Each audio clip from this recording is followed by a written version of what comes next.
Ankleshwar national highway પર આકરી ગરમી વચ્ચે પુનઃ આમલાખાડી બ્રિજ નજીકથી 3 થી 4 કિલોમીટર ટ્રાફિક જામ સર્જાતા વાહન ચાલકો આકરી ગરમીમાં શેકાતા હોવાની બૂમ ઉઠવા પામી છે, જેને લઈને આમલાખાડીના બ્રિજને પહોળો કરવા અથવા તો વૈકલ્પિક વ્યવસ્થા કરવાની માંગ ઉઠવા પામી છે।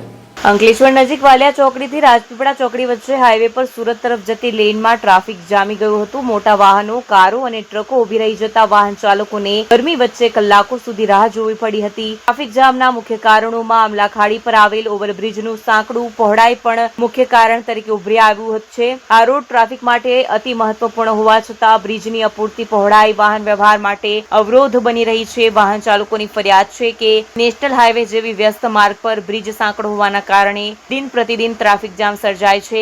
તેમણે જલ્દીથી નક્કર પગલાં ભરવાની માંગ કરી છે અને બ્રિજને પહોળો કરવાની સૂચનો આપ્યા છે। હવે જોવાનું રહેશે કે ક્યારે આ ટેકનિકલ સમસ્યાનું મક્કમ નિરાકરણ લાવવામાં આવે છે, નહીતર ટ્રાફિક સિટીની બેજ ભરૂચ માટે શરમજનક લેબલ બની રહી છે। આમલાખાડી બ્રિજ નજીક ટ્રાફિકની સમસ્યા લાંબા સમયથી સતત ચાલી રહી છે, છતાં પણ નેશનલ હાઈવે ઓથોરિટી અને અન્ય સંબંધિત વિભાગોએ અત્યાર સુધીમાં સમસ્યાના સ્થાયી ઉકેલ માટે કોઈ મહત્વના પગલાં લીધા નથી। બ્રિજનું સાંકડું બનાવટ હોવાના કારણે દરરોજ ખાસ કરીને પીક અવર્સ દરમિયાન અહીં ભારે ટ્રાફિક જામ સર્જાય છે। પરિણામે વાહન